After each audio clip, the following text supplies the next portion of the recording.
रात के 2:17 पर थे। दिल्ली से मुंबई जाने वाली ट्रेन अचानक एक सुनसान जंगल के बीच रुक गई। पूरा डिब्बा शांत था, इतना शांत कि पंखे की आवाज भी डरावनी लग रही थी। आरव ने खिड़की से बाहर देखा, चारों तरफ सिर्फ धुंध। तभी उसके फोन पर एक नोटिफिकेशन आया, don't look at window 309।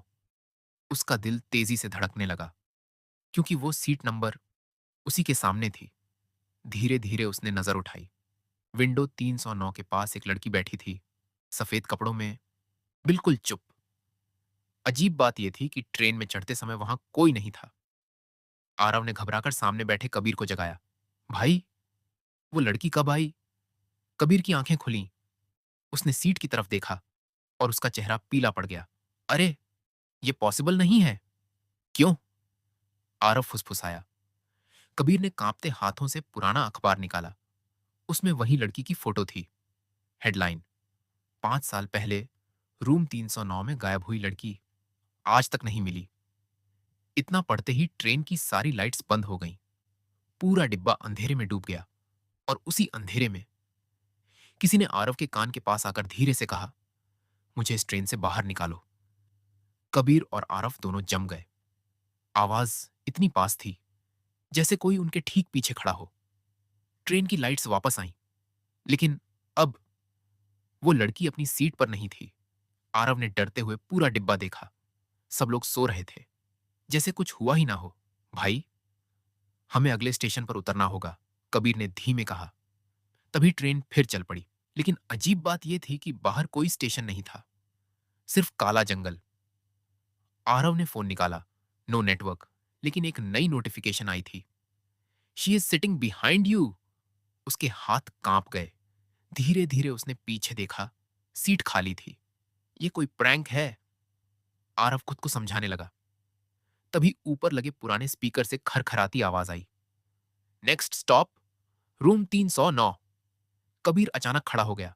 Impossible, train में ऐसा कोई स्टेशन नहीं होता। और तभी डिब्बे का आखिरी दरवाजा अपने आप खुल गया।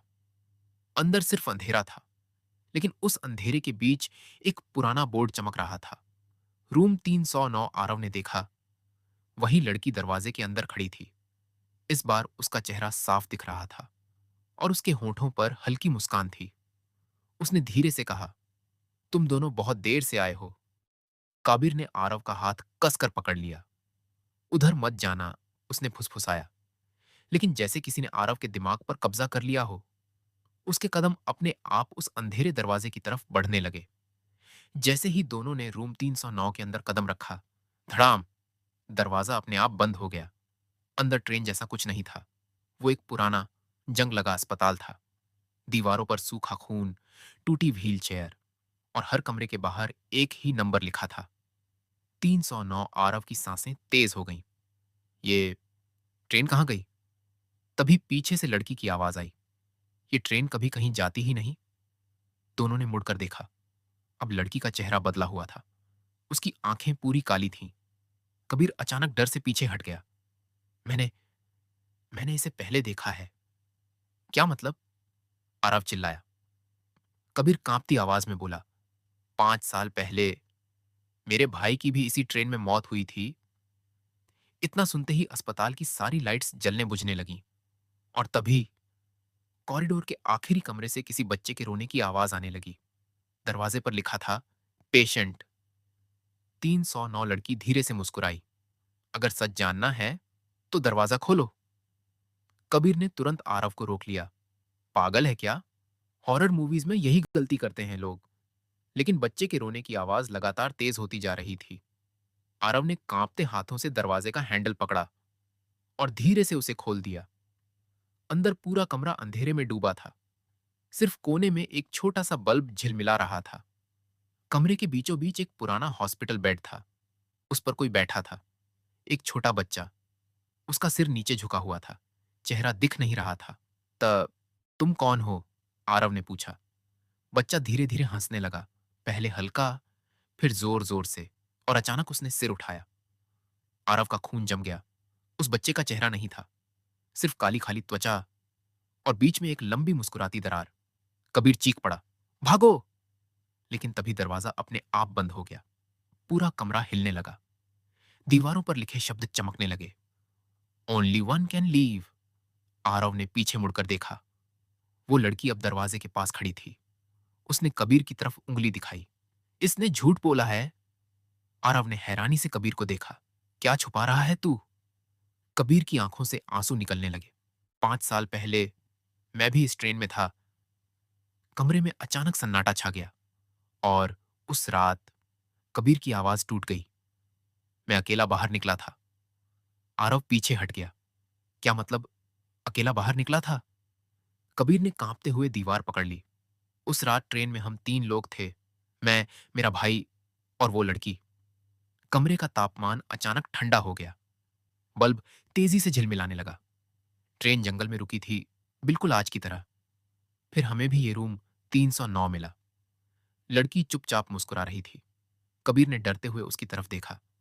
उसने कहा था, एक सैक्रिफाइस चाहिए। आरव की सांस रुक गई। फिर कबीर की आंखें भर आईं। मैंने अपने भाई को अंदर छोड़ दिया और खुद भाग गया। अचानक पूरे कमरे में बच्चे की हंसी गूंज उठी। दीवारों से काला पानी बहने लगा। हॉस्पिटल बेड अपने आप हिलने लगा। और तभी वो बिना चेहरे वाला बच्चा धीरे धीरे कबीर की तरफ चलने लगा। टक, टक, टक। हर कदम के साथ कमरे की लाइट्स बंद होती जा रही थी। कबीर घुटनों पर गिर पड़ा। प्लीज, इस बार मुझे छोड़ दो। लेकिन लड़की की मुस्कान और चौड़ी हो गई। 309 किसी को 2 बार माफ नहीं करता। अचानक बच्चे ने कबीर का हाथ पकड़ लिया और उसी पल कबीर जोर से चीखा। उसका शरीर अंधेरे में घुलने लगा, जैसे कोई उसे खींच रहा हो। Aarav, help me! आरव दौड़ा। उसने कबीर का हाथ पकड़ लिया, लेकिन तभी उसके फोन पर आखिरी नोटिफिकेशन आई। सेव हिम और लीव अलाइव। आरव के हाथ कांप रहे थे। एक तरफ कबीर अंधेरे में खिंचता जा रहा था, दूसरी तरफ दरवाजा धीरे धीरे खुल रहा था। बाहर वही ट्रेन खड़ी थी, जैसे उसे आखिरी मौका दिया जा रहा हो। कबीर दर्द में चीखा, मुझे मत छोड़, प्लीज। लेकिन तभी आरव को कुछ अजीब दिखा। कबीर की कलाई पर पुराना जला हुआ निशान था। वही निशान जो अखबार की फोटो में मिसिंग गर्ल केस सस्पेक्ट के हाथ पर था। आरव का दिमाग सुन्न पड़ गया। तू सिर्फ भागा नहीं था। कबीर ने नजरें झुका ली। कुछ सेकंड की खामोशी के बाद वो टूट गया। उस रात मैंने ही दरवाजा बंद किया था। कमरे में अचानक जोर की हवा चली। लड़की की आंखों से काला खून बहने लगा। मेरे भाई ने उसे बचाने की कोशिश की थी, कबीर रोते हुए बोला। लेकिन मैं डर गया। मैंने दोनों को अंदर छोड़ दिया। अचानक बिना चेहरे वाला बच्चा रुक गया। पूरा कमरा शांत हो गया। फिर लड़की ने पहली बार आरव की तरफ देखा। उसकी आवाज अब डरावनी नहीं थी, बस टूटी हुई थी। सच बाहर आ गया। अब फैसला तुम्हारा है। आरव ने ट्रेन के खुले दरवाजे की तरफ देखा। अगर वो अभी भाग जाए तो शायद बच सकता था। लेकिन पीछे कबीर था, जिसने गलती की थी मगर पछता रहा था। कुछ सेकंड बाद आरव ने गहरी सांस ली और कबीर का हाथ और कसकर पकड़ लिया। इस बार कोई अकेला नहीं छूटेगा। जैसे ही उसने ये कहा, पूरा रूम 309 जोर से कांप उठा। दीवारें टूटने लगीं। बच्चे की चीख पूरे अस्पताल में गूंज गई और फिर सब कुछ सफेद रोशनी में डूब गया। सुबह 6 बजे एक रेलवे कर्मचारी को जंगल के पास पुरानी बंद पड़ी पटरी पर 2 बेहोश लड़के मिले। आरव और कबीर दोनों जिंदा थे। लेकिन अजीब बात यह थी, उनके पास मिट्टी से सना एक पुराना ट्रेन टिकट पड़ा था। उस पर सिर्फ इतना लिखा था, नेक्स्ट जर्नी, रूम 309 डेट, टोनाइट।